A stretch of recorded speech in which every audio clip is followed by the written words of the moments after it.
A lot of people are finding themselves waking up, going to see whether or not their home is burned down, and finding nothing but rubble as a result of it. Check it out.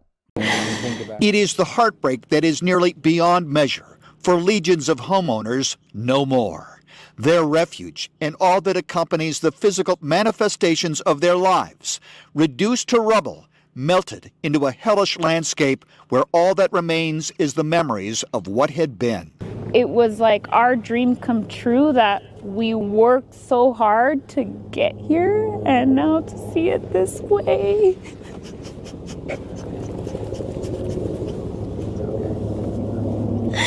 I never thought I would live through something like this. 33-year-old Renata Ortega and her Irish-born husband Andrew on the site of what was their Glenrose Street home in Altadena. Just one parcel of a sea of dreams lost. A home and a livelihood. A floral studio in back employed up to 10 people. I need to continue because my team and my community needs me as well. They left in the middle of the night, following the final evacuation order from a sheriff's unit. The wind so loud, one neighbor, a man in his late 70s, could not hear the loudspeaker above the howling gales that had overwhelmed an entire community. I grabbed him by the hand. He couldn't even barely get dressed as he was trying to drag himself in the car. He had his phone, a charger around his cable, and his walking cane. And I dragged him in the car. The ambers were coming in the car at the same time. And that was it. We just drove forward, and he was like, he couldn't comprehend what was happening. He woke up to that. It's a lot of people that are waking up to nothing today, y'all. And so in the midst of criticizing and in the midst of holding people accountable and talking about leadership, because we're going to have enough of that. We'll have enough of that for a lifetime. We have to make sure that we also keep people inside of our prayers and just thank God. Thank God for all of those people. I see a lot of celebrities. I was looking at Tyga and a bunch of other people saying that they lost their 10 and 12 and $13 million homes and that they was going to move to Europe and stuff like that. Nobody asked for this. I mean, you can hold people accountable and say that they voted for it, but nobody in particular asked to be put inside of this situation. In addition to that, over in California, Los Angeles, and all of the surrounding areas, Gavin Newsom, a lot of people are not familiar with this, and I don't think that this is a part of the conversation that's been added, at least not over here at the Millionaire Morning Show, but there's a lot of people, inmates, incarcerated inmates that has been signed up as firefighters. Check it out. Meanwhile, there are thousands of professional firefighters as well as volunteers battling the fires, but you might not know that there are also nearly 1,000 inmates, prisoners of the California correction system, also out there on the front lines. The Forestry and Fire Recruitment Program works to assist those who were released from being incarcerated transition into a professional career in forestry and wildland firefighting. Royal Ramey is the co-founder and chief of this program. Royal, thank you so much for joining us and talking to us about this. We appreciate it. I worked in LA, covered news for a long time, and I remember covering the wildfires. You would see, the inmates up there, cutting those fire lines. Talk to us a little bit more about the program that you represent. Yeah, so first off, I want to say thanks for having me. I also want to send out my thoughts and prayers out to the families who have been impacted by the LA fires, and a big thank you to all the first responders and volunteers who are serving the LA community. What we do pretty much is 4 ways we do it. So we recruit, we train, we help them get a job, and then we mentor them throughout their career. And we're so proud that we have our graduates that came out of our program out there in LA right now fighting those fires, and we are proud of them. And what do y'all think about that? I turned the volume up a little bit for the people. We tweaking some things. What do y'all think about inmates participating in fighting fires? What do y'all think about inmates participating in doing any of the jobs that we don't necessarily care for? I have always suggested that inmates or people that are locked up for certain crimes should be able to, I think that the rules are too lenient that people are able to get off of good behavior. I think that the easiest way for people to pay their debt to society is to truly pay their debt to society and doing some of the things that other people don't do. I don't think we need as many immigrants into this country as other people may need, or other people may think that we need.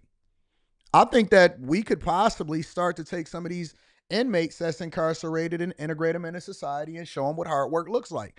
Instead of having them running around inside of a prison cell and with contraband and stabbing people and doing things, maybe you can come off of a 25-year sentence a lot earlier, depending on how often you work within society or you do some of the things. Maybe they need to serve their country a little bit more effectively. I don't know.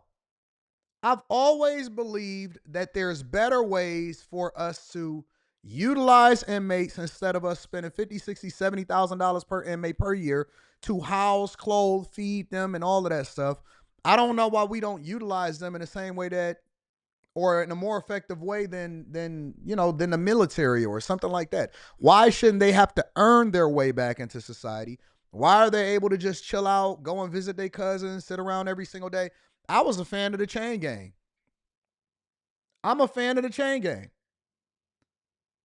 I don't know why we don't have inmates doing things and paying their debts to society differently than we are now. Why do we politicize everything to the point to where we can't utilize them effectively in society, but instead we got to spend our taxpayer dollars in order to continue to build up the prison industrial complex?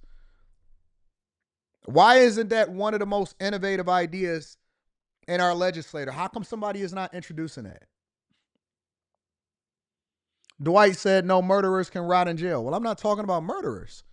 And why should murderers still be able to chill? For some reason, you are under the impression that they just sitting there in the dark doing nothing all day. They having fun. They doing triathlons. They playing basketball. They lifting weights. They having a good time. They get iPads. They learning stuff. They doing all kind of stuff.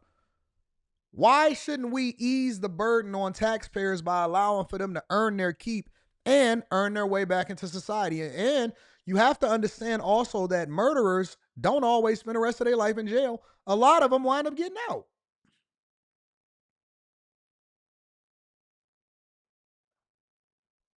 I don't know, just something to think about. And then last but not least, Meta, Amazon, and more are rolling back their diversity, equity, and inclusion initiatives. Check it out. Tonight, a major change up in the corporate world as tech behemoths Amazon and Meta are dialing back their diversity, equity, and inclusion programs.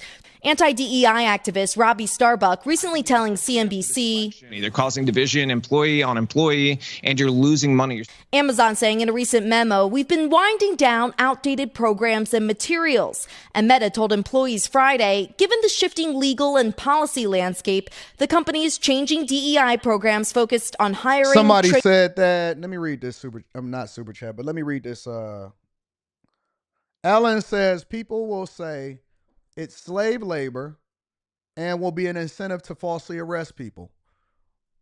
Well, I think that there's good and bad in everything. We just got to put parameters around it. You got to figure out how to punish police officers for falsely arresting people, or, from the powers that be. I mean, it's always going to be a yin and a yang, right? It's almost like the internet.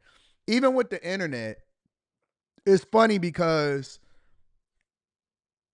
it's supposed to be meant for good. It's supposed to be allowing for us to communicate more effectively and get to and from and eliminate paper and send emails, all of this other stuff. What it was created for is something completely different than what some other people use it for. Some people use it for bullying. Some people use it for the dark web. Some people use it for corn, all of this other stuff, right? So it's going to be a yin and a yang. You got to figure out how to manage that and how to regulate that more effectively. But I still think that it's something that we need to explore. And picking suppliers. CEO Mark Zuckerberg on Joe Rogan's podcast Friday. It's one thing to say we want to be kind of like welcoming and make a good environment for everyone. And I think it's another to basically say that masculinity is bad. And I just think we kind of swung culturally to that part of the kind of the spectrum where. When did Mark Zuckerberg become when did he become red pill? Hey, Mark Zuckerberg is basically evolving and morphing into another version of Elon Musk, to be honest with you.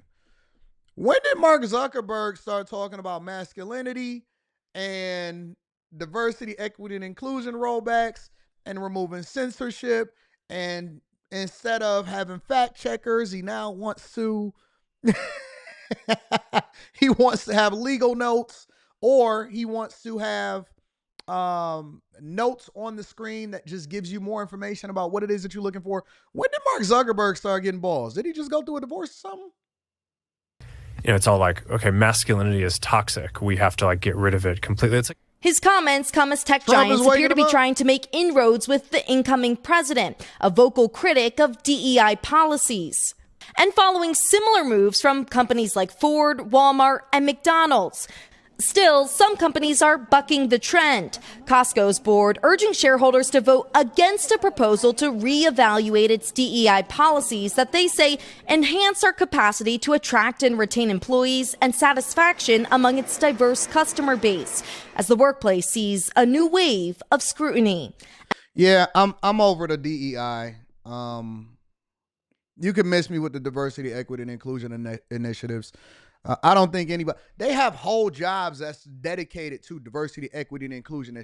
Like, you can go on a college campus or you can get hired at a job and your job description is diversity, equity, and inclusion director.